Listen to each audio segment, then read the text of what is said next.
محمد مدحوينه واحد هذا ذاك سوى حليم بقى وولي وقار كسي داينو يراهدين وما نسكتها ماشي هدي أنا محمد سوى حليم ذاتك مالها تاجن كل جود وهو رجعتي إلى هاي مركب محي يقول معنا يا بطانة سوى حليم أنا عندي ماشي جوال وقع حقيقة إلهي وانا تصي وحي حل أن أركين إني هاي وعن ربا إن ندب بحو أو أنا نيشي ماشي وحكب العودين وعلى سعوتان إنه جري شرعي وبرلمانكو وانسحيي ولسكون راعي ومتسوى سعودي markii hawshay dhamaatay oo lahayn hore loo dhaqaaqaya taariikh cusub aan galina umada caalamku waxay arkayaan Soomaaliya in cageedu isku taagtay waxay yiraahdeen waa ka biidin ma doorayno waa inaan ku noqonnaa tii 2016 inaan ku noqonno waxay noqotay marka inaan halkaas xal ka raadino bacdama meelaha lagu qabanayo doorashooyinka iyagu joogaan waliba intaas kaliya ma ahayn iyagoo dhan ay ka wada sinaayeen ama ka wada siman yihiin fikirkaas ah in lagu noqdo 2016 si aan marka u bilowno wada hadal waxaan soo galay cudurkii corona viruska aan soo galay waxaan isla soo galnay qadka zoomka ama internetka ama video conference yaan isla soo galnay annagoo doonayna inaan isla meel dhigno goobtii iyo waqtigii hawshan looga hadli lahaa shirkaasi oo ahaa zoomka waxaan ku ballanay in aan si physical ah oo dhab ah aan isugu imaano ujeedada zoomkaasna sidaas uu ahaa anay xil saareen inaan keeno goobtii iyo waqtigii waxay la noqotay in aan magaalada Muqdisho aan ku asteeyo goobtii iyo xilligiiba markii hal ashay ka harsan tahay yaa waxaan ogaaday in qaar ay diideen inay yimaadaan haddee waa isla gaarnay go'aankaas aniga inay siiyaan inaan keeno go'aankaas usbuuc iyo 10 barna ay soo socotay oo wax hadal ah uusan jirin waxaa dhacday in shirkii u baaqday marka shirkii inuu dib u dhacay waxaan idhi marka dib baan u dhigaynaa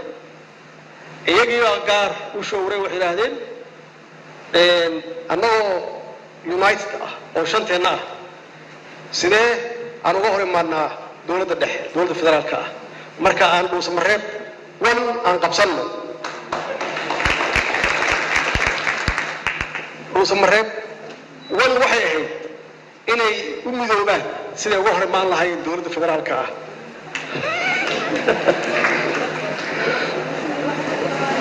waxay u arkeen inaysan xal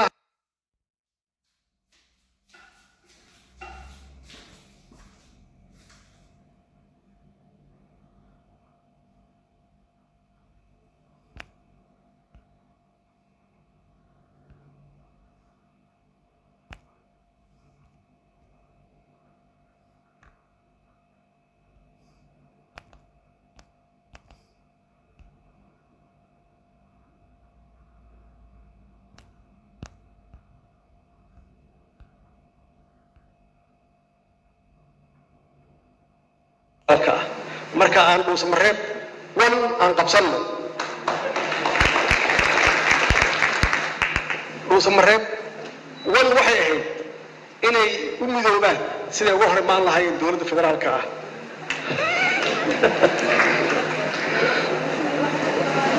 waxay hadday dan ka hayso election inaad gashaan 2021 dhuusamareeb loogu imow waxay u kaliftay marka aniga kaliya ma aha iyagu wuxuu malayaan anigu kaliya waxay ka maqan yihiin dowladda federaalka laakiin mas'uuliyadda waa wada leenahay waa yahay marka anaa idin imaanay marka ha kala tagina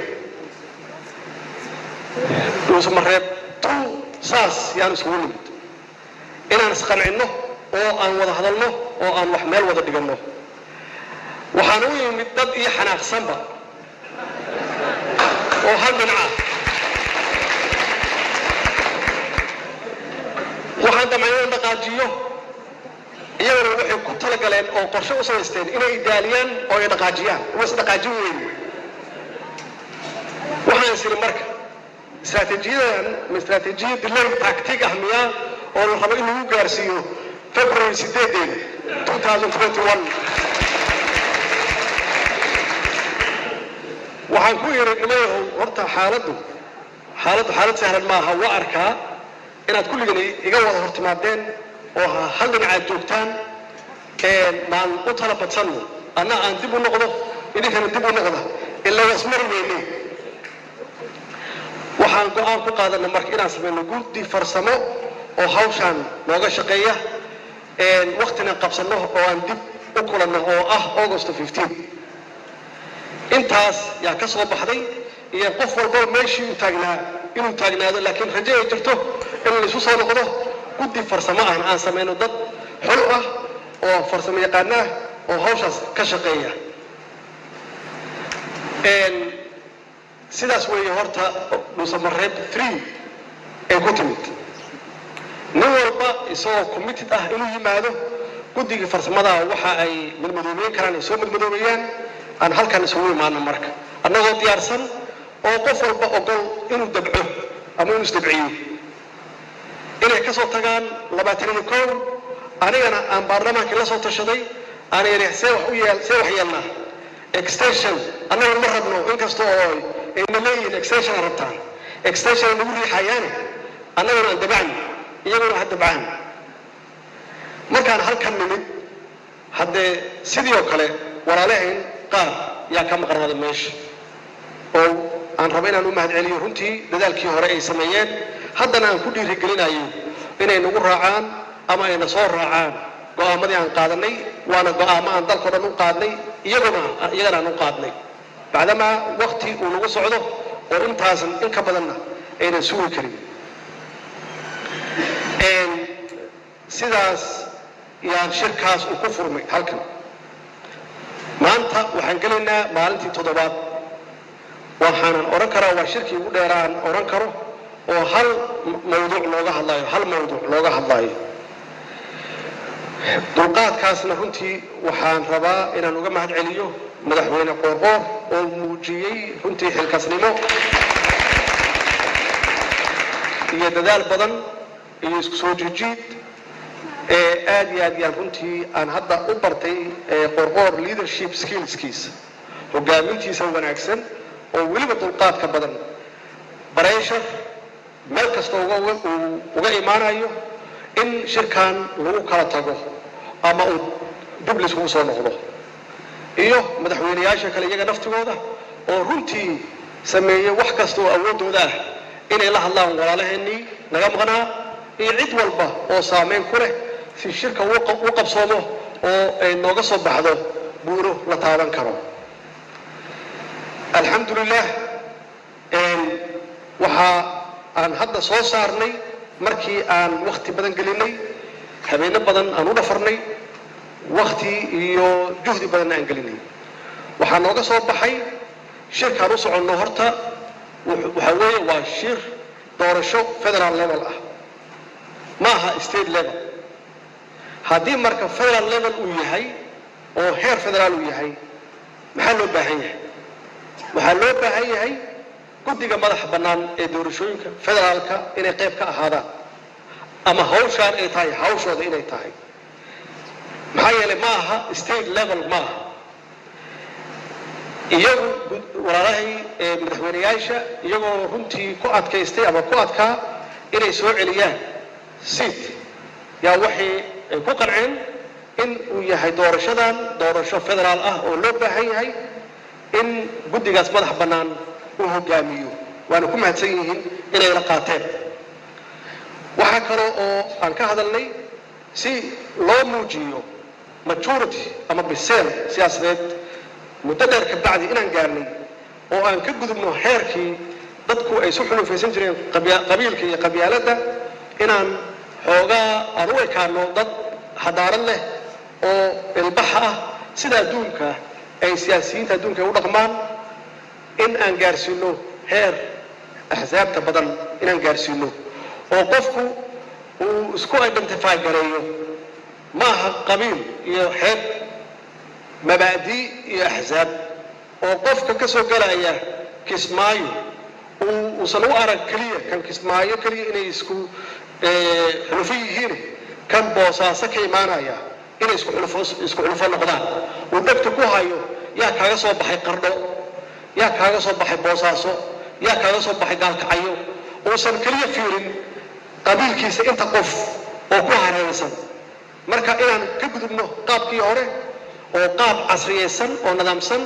oo adduunku fahmi karo annagana aan u muuqanno inaan bislaanay inaan gaarsiino oo axsaabta iyadana waa isla qaadanay waa ku mahadsan yihiin walaalahay waxa kale muhiim ah inaan gaarsiino heer degaan aan gaarsiino oo aan hal meel kaliya lagu kontroolin hal qofna uusan kontroolin degaanada dhan laga soo galo oo degaan walbaba ay bartaan doorashadu waxay tahay hal mid waa iga saxsanaayeen in alif ahmaan laga bilaabo iyadoo lagu boodin albaqara la aadin marka tartiib step by step dadka in loo fahamsiiyo waxay doorasho tahay waxay ahzaab tahay waxay dimuqraadiyad tahay iyadana waa soo qaadanay inaan baahino marka intaas yaan u arkay inay ahayd muhiim aan uga gudbayno marxaladii hore oo runtii koobnayd oo ay ku dhex jirtay waxyaabo badan oo sumcadeena iyo sharafkeena dad ahaan iyo dawlad ahaan wax loo dhiimayay oo ay kamid ahayd masqubaaso wax yar oo kooban oo la masqaasqi karo saameyn shisheeye in dad shisheeye oran karaan dadkaani waa baahan waa poverty dhaqaale xumo haysa waxbaad iibsan kartaa dad bin aadam yaad iibsan kartaa dadkaas shisheeyana u sheegno waxay aaday Soomaaliya qaab la isku doorto mabaadii iyo ahzaab aysan ahayn jeeb intee la eg yaad haysataa alxamdulillah taasna waxay ii noqotay wax iyagu ay igu convince gareeyeen in aan runtii dabco waana wax sax ah oo loo baahan yahay dhaqankeena siyaasadeed oo muddada dheer aad u xumaa in aan bedelno caalamkan u muujino doorashadeenu ma aha yaa lacag haystee inaan ka dhigno yaa program fiican haysta yaa mabaadii haysta yaa wanaagsan inaan isku doorano oo cid walbaba ama degaan walbaba ay raadiso qofkooda wanaagsan oo level xulka qaranka geli kara aysan keenin qofka intuu xoogaa meelaha ka soo helay wax iibsan kara marka runtii arintaasi waxay ahayd arinaan oran karo inaan ka gaarnay tallaabo muuqda oo progress ah walaalahan Jubbaland iyo Puntland waxaan leeyahay madashaan waxbaad ku leedihiin dad waxaad tihiin runtii wanaagsan idinka iyo dadkaad matashaan waa lagu fogtihiin waa ka xunnahay in eedan imaanin oo xaalin eedan halkan ku ahayn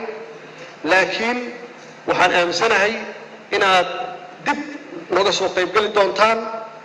aaraarta ama fikradaha aad qabtaanna aan u baahannahay iyo contributionkiina ma idan ka maarano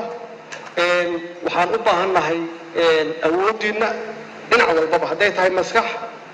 hadday tahay xigmad hadday tahay fakar iyo wax walbaba waxaan idinka codsanaynaa ummadda Soomaaliyeed idinka codsanaysaa waxaan ku jirnaa xaalad Soomaalida ugu bixisay kala guur sax maaha kelmadaas kala guur maaha xaaladan xaalad doorasho waay wax kala guuraya ma jiraan laakiin xaalad walba oo isbedel la filayo dadku moodkooda iyo dhaqankooda waa isbedelaan qaar walwal yaa gala qaar waa walbahaaraan qaarna waa shaamba marka annaga miirkeena qabna doorashadu waa wax wanaagsan oo loo baahan yahay in aan muujino amarkeena inuu kor aaday san noqon wax lagu kala tagay ama lagu kala fogaaday ama lagu kala guuray muhiimadda aan u soconno waxay tahay danta guud ee ummadda iyo maslaxadda ummadda Soomaaliyeed waxaan ka shaqeynayno kama shaqeynayno inaan u danayno shakhsi uma danayno dawlad goboleed gaar ahna ma aha waa wax ummadda Soomaaliyeed ka wada dhaxeeya oo aan wada leenahay maslaxadeedana aan wada leenahay ugu dambayn doorashadan waa doorasho aan oran karo waa doorasho isku dheeli tiran dhinac walbaba ma aha meeshii anigu aan rabay ma aha laakiin waxaa rabta haddaa weydo waxaa ka badan weydo inaad samaysid weeye haddii laba iga maqan tahay saddexdaana aan ku diido hadda ma aqaan meeshaan wax geen karo marka saddexdaana inaan hayno labada kale waalehna inaan raadino ummadda Soomaaliyeed isku soo dulno dadka midayno aan wada jirkooda ka shaqeyno marka waxaan leeyahay waa doorasho isku dheeli tiran oo ku timid isu tanaasul isu dulqaad waxa isasiin iyo dadac badan iyadoo loo dareenayo ummadda Soomaaliyeed iyo shacabka Soomaaliyeed oo muddo dheer dhibaataysnaa muujinaysana wixii dhacay oo shalay dhacay inaan wax ka baranay oo aynan ogolayn in nala soo dhex galo oo hawsheena annaga dhexdeena aan xalisan karno ugu dambayntii shirkii Dhuusamareeb 2 waxaa la ii keenay proposal la yiri magaaladan waa magaalo runtii taariikhi ah oo qadiim ah magaceedana magac ka duwan magacyada Soomaalida magaalooyinkooda inay tahay marka si aan u casriyeeno magacii magaalada waxa madaxweynaha iga codsaday iyo mas'uuliyiin badan in aan ugu dhawaaqo magac kale oo la yiraahdo Samareeb